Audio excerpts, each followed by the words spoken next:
Paz do Senhor, irmãos, tudo bem? É um prazer estar aqui novamente. Estamos com muita saudade dos irmãos. Se Deus quiser, em breve nós estaremos novamente juntos, louvando e cultuando e aprendendo a palavra do Senhor. Amém? Vamos orar e apresentar essa lição.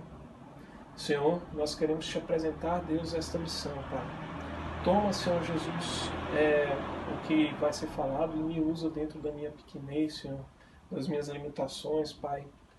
Me usa como instrumento Teu e abençoa os irmãos, Pai, que receberão essa mensagem. Em nome de Jesus, amém.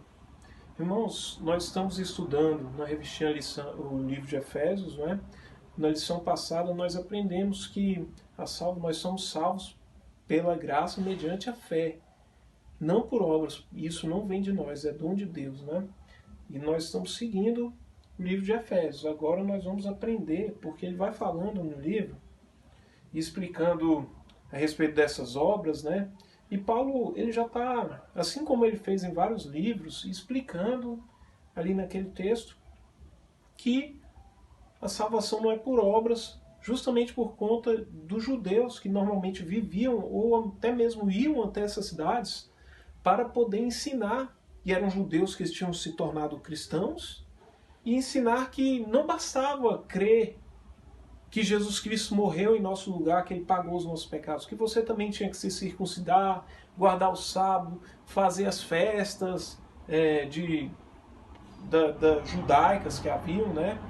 Então, Paulo, ele, assim como ele fez em Gálatas, em Colossenses, assim como nós vemos no livro de Hebreus, ele coloca isso ali no livro de Efésios, no capítulo 2, né? E ele está explicando, nós vamos ler agora, do versículo, aqui está do 11 ao 13, mas nós vamos ler do 11 até, só conferindo aqui, nós vamos ler do 11 ao 19, tá certo? Em que Paulo está justamente mostrando que aqueles judeus, aqueles gentios, eles eram um povo que antigamente viviam distante de Deus, mas agora eles são salvos pela fé em Cristo. E não vai ser praticar essas obras que os judeus praticam que vai fazer alguma diferença nisso. Certo? Então vamos ler. Não esqueçam que vocês, gentios, eram chamados de incircuncidados pelos judeus, que se orgulhavam da circuncisão, embora ela fosse apenas um ritual exterior e humano. Naquele tempo, vocês estavam afastados de Cristo, não tinham os privilégios do povo de Israel, e não conheciam as promessas da aliança. Viviam num mundo sem Deus e sem esperança. Agora, porém, estão em Cristo. Antigamente estavam distantes de Deus, mas agora foram trazidos para perto dele por meio do sangue de Cristo. Porque Cristo é a nossa paz. Ele está explicando, foram trazidos por meio do sangue de Cristo. Né? E ele explica que aquilo que os judeus faziam era apenas um ritual exterior e humano. Porque Cristo é a nossa paz. E aí ele explica que agora é só um povo, não é mais judeus ou gentios. Porque Cristo é a nossa paz, Ele uniu judeus e gentios em um só povo ao derrubar o muro da inimizade que nos separava. Ele acabou com o sistema da lei e seus mandamentos. Ele está justamente mostrando que aquelas ordenanças, aqueles ritos que eram praticados já não tinham mais validade, porque nós somos salvos pela graça mediante a fé e não por obras, certo? Então, ele acabou com o sistema da lei, com seus mandamentos e ordenanças, promovendo a paz ao criar para si, desses dois grupos, uma nova humanidade. Agora não existem mais judeus ou cristãos, agora são todos, ou gentios, né? Agora somos todos cristãos, povo de Deus. Assim ele os reconciliou com Deus em um só corpo por meio da sua morte na cruz, eliminando a inimizade que havia entre eles. Ele trouxe essas boas novas de paz tanto a vocês que estavam distantes dele, como aos que estavam perto, ou seja, os judeus que estavam perto. Né? Agora, por causa do que Cristo fez, nós temos acesso ao Pai pelo mesmo Espírito. Portanto, vocês já não são estranhos ou forasteiros, mas concidadãos do povo santo e membros da família de Deus. Nós já vemos aqui, irmãos, que os judeus, eles sempre se acharam melhores do que o restante da humanidade, porque Deus fez uma aliança com eles. Né? E os demais povos são considerados gentios, que são todos os povos, ou gentes, vamos colocar assim, que não são judeus e não têm não são descendência de Abraão, não são descendência de Jacó, né? Então, irmãos, nós devemos lembrar, essa lição ela também vem nos lembrar da nossa condição de pecaminosidade, porque nós somos gentios, nós não somos judeus, né? E a salvação alcançou até nós, chegou até nós. Então a ideia é valorizar a salvação que nós recebemos, certo? Então, como é que foi essa aliança que foi feita? Né? Nós estamos aqui no item quem são os gentios, né? E para isso nós vamos explicar quem são os judeus. Quem são os judeus? Judeu é o povo, a descendência de Abraão. Descendência de Abraão, Isaac e Jacó, né? Então, irmãos, nós vamos ter o seguinte. Deus, ele condenou o mundo, os que viviam na época de Noé, por conta dos pecados que estavam... O povo tinha uma pecaminosidade muito grande, né? Fazer um parênteses aqui, que Jesus falou que os últimos dias seriam como os dias de Noé. As pessoas iam fazer tudo, iam se dar em casamento, iam comprar, vender, fazer uma série de coisas, mas não iam dar importância nenhuma para Deus, certo? Voltando aqui, lembra um pouco os dias de hoje, voltando aqui, então Deus ele manda o dilúvio e faz de Noé os filhos de Noé foram responsáveis, né, por povoar a terra. Então, nós vamos ver que Abraão ele é o descendente de Sem, que é um dos filhos de Noé. Por isso a gente fala que os judeus são semitas, né, ou seja, descendentes de Sem. Então, Abraão, Deus ele firmou uma aliança com Abraão. E ele falou que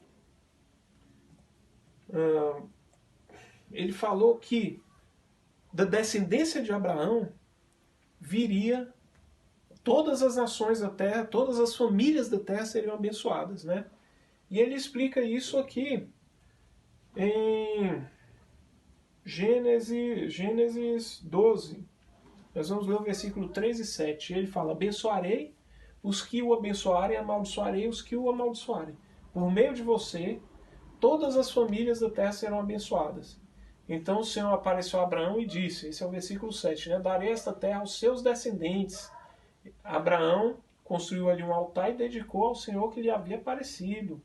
Então, Deus fez ali uma aliança com Abraão. Ele fez uma aliança com Abraão e essa aliança, ela foi firmada, ela foi... Hoje nós usamos, né, para casar, por exemplo, nós usamos o anel como símbolo da aliança que existe entre o marido e a mulher. E a aliança que foi firmada ali entre Deus e Abraão e a descendência de Abraão foi a circuncisão, que era uma cirurgia que era feita no órgão masculino, e essa cirurgia era feita em toda criança que nascesse, e ao 8º dia ela era circuncidada. Essa era o sinal da aliança, né, que Deus fez com Abraão e a sua descendência. E lá em Gálatas, nós vamos ler do 14 ao 16, diz o seguinte: por meio de Jesus Cristo, os gentios foram abençoados com a mesma bênção de Abraão, para que recebêssemos pela fé o Espírito prometido. Ou seja, receberam a mesma bênção de Abraão, para receber o Espírito prometido. Irmãos, apresento-lhes um exemplo de vida diária. Ninguém pode anular ou fazer acréscimos a uma aliança irrevogável. Pois bem, Deus fez a promessa a Abraão e ao seu descendente. Né? Nós temos um texto que fala dessa forma. Observe que as Escrituras não dizem aos seus descendentes, como se fosse uma referência a muitos, mas sim ao seu descendente, isto é, a Cristo. Certo? Então, nós vemos o Evangelho já sendo pregado para Abraão, o próprio Deus já anunciando que todas as famílias da terra iriam ser benditas por meio de Cristo. Certo? Então, Deus ele tinha um propósito sim com o povo gentil. Vamos lá. E quem é o povo gentil, irmãos? O povo gentil, ele era um povo impenitente, eles não obedeciam ao Senhor, não conheciam, não faziam parte da aliança do Senhor. Eles estavam, de certa forma, excluídos da promessa. Né? Vamos para o próximo. Então aqui nós vamos ver sobre a condição dos gentios. Os gentios, eles eram incircuncisos. Inclusive, era um termo que os judeus usavam muito. Ah, esse incircunciso, ou seja, é um pecador, é uma pessoa que deve ser desmerecida e tudo. Os judeus eram muito assim. Então, os judeus chamavam eles de incircuncisos, não é? Por eles não fazer parte da aliança que Deus fez com Abraão. E a circuncisão, como nós já falamos, ela foi instituída com Abraão, né? A incircuncisão também representava que aquele povo não tinha comunhão com Deus. E é importante a gente frisar que os judeus são um povo escolhido porque a salvação vem dos judeus. O próprio Cristo falou isso, né? Ele falou para a mulher samaritana, quando ela foi pegar água, né? E ele pediu água. E ele fala, vocês samaritanos, João 4, 22, 23. Vocês samaritanos sabem muito pouco a respeito daquele a quem adoram. Nós adoramos com conhecimento, pois a salvação vem por meio dos judeus. Então nós frisamos aqui que a salvação vem por meio dos judeus. Certo? Mas está chegando a hora, e de fato já chegou, em que os verdadeiros adoradores adorarão ao Pai em espírito e em verdade. Jesus está mostrando aqui, os verdadeiros adoradores, né? Não é mal o judeu, ou seja, quem for. Então, a circuncisão era um sinal externo, ou seja, na carne, de que Deus havia feito uma aliança com Israel, mas que não revelava uma circuncisão, uma conversão, né, vamos colocar assim, uma aliança daquela pessoa de coração. O povo de Israel tinha uma aliança na carne com Deus, mas boa parte de Israel, do povo de Israel, durante toda aquela época, aquele tempo, até mesmo no tempo de Cristo, não tinha uma aliança com o Senhor de coração. Vamos ler aqui. Olha só o que ele diz. Vamos ler algumas referências aqui. Deuteronômio 10,16 diz assim, circuncidai, pois, o vosso coração, e não mais endureçais a vossa cerviz. O próprio Deus falando para o povo de Israel, lá em Deuteronômio 10, versículo 16. Estevão, já na época, depois de Cristo, Estevão, que foi apedrejado, né? Depois, ele estava no meio da discussão. Depois dessa discussão, ele foi apedrejado. Então, ele falou bem assim, em determinado momento, lá em Atos 7,51. Povo teimoso, vocês têm um coração incircuncidado, ou seja, eles eram circuncidados na carne, mas tinham um coração incircuncidado, ou seja, não tinham compromisso, não tinham aliança com Deus de coração. Ele fala, vocês têm um coração incircuncidado e são surdos para a verdade. Resistirão para sempre ao Espírito Santo? Foi o que seus antepassados fizeram, e vocês o fazem também. Então aqui, em Romanos, Paulo explica perfeitamente. Romanos 2, 28 e 29. Pois, ser judeu exteriormente, ou seja, na circuncisão da carne, ele fala aqui, né? Ou ser circuncidados não torna ninguém judeu de fato. Judeu verdadeiro é quem o é no íntimo. E a circuncisão verdadeira é a do coração, feita pelo Espírito, não pela letra da lei, recebendo assim a aprovação de Deus e não das pessoas. Irmão, só um detalhe aqui, porque como muitas vezes o pessoal vai lá e interpreta errado aquele texto de Coríntios, de 1 Coríntios capítulo 3, que fala, de 2 Coríntios capítulo 3, que fala bem assim que o Espírito mata, mas a letra mata, mas o Espírito vivifica. Esse não pela letra da lei aqui, não está falando que a gente não deve ler a Bíblia não, viu? Ele está falando da letra da lei de Moisés, que trazia aqueles rituais que os judeus tinham que obedecer.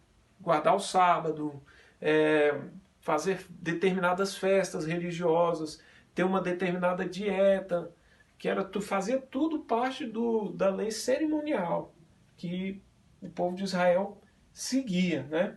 Então ele fala bem assim que a circuncisão verdadeira é aquela de coração. E vamos entender a circuncisão como aliança com Deus, né? Então muitas vezes eles eram exteriormente circuncidados, mas incircuncisos de coração. Vamos Vamos ver aqui também o seguinte, o povo de Israel tornou-se um povo legalista. Por que legalismo? É o seguinte, eu sou salvo porque eu faço determinadas coisas. É aquilo que a gente falou no início, né? Você se orgulhar das suas obras. A gente até lembra daquela oração do publicano, né? E do fariseu, em que o publicano não tinha coragem de olhar para o céu e só batia no peito e falava bem assim, Senhor, tem misericórdia de mim, ser propício a mim, pecador. Já o fariseu falava, Senhor, eu dou o dízimo, eu faço isso, eu faço aquilo, não sou como este pecador, né? Então esse é o legalismo que tomou conta do povo judeu, porque eles viam aquela aliança na carne deles, aquele sinal na carne deles e achavam que aquilo era o suficiente. E que por ser judeu ele já estava automaticamente dentro das bênçãos de Deus, né? Não é por menos que João Batista falou, que falou para aqueles fariseus, aquele povo lá, que das pedras Deus podia gerar filhos de Abraão, né? Eles falavam, nós somos filhos de Abraão, e João Batista falou, dessas pedras Deus pode levantar filhos de Abraão. Entenderam? Então, Deus prometeu, o povo se tornou legalista, mas Deus prometeu uma nova aliança. Então vamos ver aqui. Olha só, lá em Jeremias 31, do 31 ao 33, que é quando Deus promete, e nós vamos entender, entendam nesse texto aqui, Israel como a igreja, né, como o povo de Deus, a aliança que viria. Está assim, está chegando o dia, diz o Senhor, em que farei uma aliança com o povo de Israel e de Judá. Não será como a aliança que fiz com seus antepassados, quando os tomei pela mão e os tirei da terra do Egito. Embora eu os amasse como o marido ama a esposa, eles quebraram a aliança, diz o Senhor. Esta é a nova aliança que farei com o meu povo de Israel, depois daqueles dias, diz o Senhor. Porei as minhas leis em sua mente e as escreverei em seu coração. Serei o seu Deus e eles serão o meu povo. Bem, ele escreveu, através do Espírito Santo, a lei dele no nosso coração. Amém?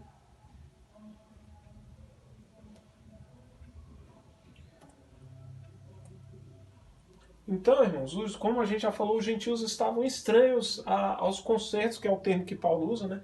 Aos concertos da promessa, estranhos aos concertos da promessa, que ele citou no nosso texto do dia, né, lá, de Efésios capítulo 2. O que seria isso? Estranho aos concertos da promessa. O que é estranhos? É alguém que não conhece algo, que não tem familiaridade, não é mesmo? Então, os gentios, eles não sabiam que Deus tinha feito uma promessa, que Deus tinha feito uma aliança, que existia um Deus, né? Eles viviam totalmente à margem de tudo que acontecia no mundo, do que realmente era importante. E Deus